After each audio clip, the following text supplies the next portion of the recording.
Problem is, not a lot of people know about it. So we asked News 10 NBC investigative reporter Jennifer Lukey to break it down.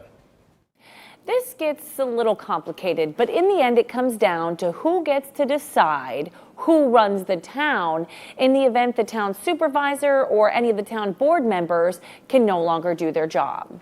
Either way, it's the remaining town board members who decide who would fill a vacancy until the next election. But this would change who decides the candidates they choose from. Republicans run Greece, so right now it would be the Republican committee who would put forth candidates. They can only pick one of two names that are provided by a party boss.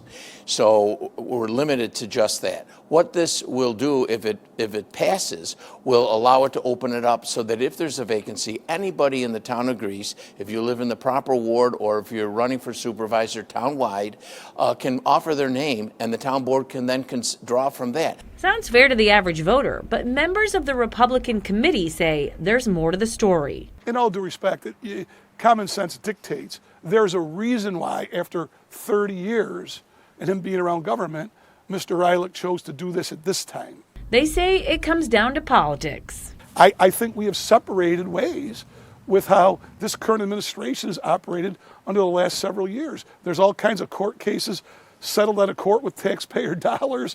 There's more pending.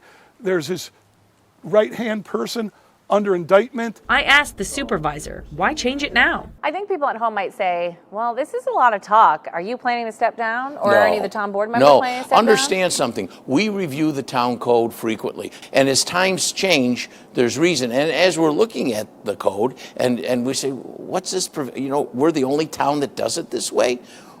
Everyone else does it differently. Ultimately, it's up to Greece voters to decide whether things are done differently. Again, this specific proposition will only be brought to voters in the town of Greece. Whether you're voting early or whether you're voting on election day, make sure to flip the ballot over to see the proposition and vote on it to make sure your voice is heard. In Greece, Jennifer Lukey, News 10 NBC. As Jen mentioned, Proposition 1 will be on the ballot for all voters. She did a story on that earlier this week. You can see it at WHEC.com.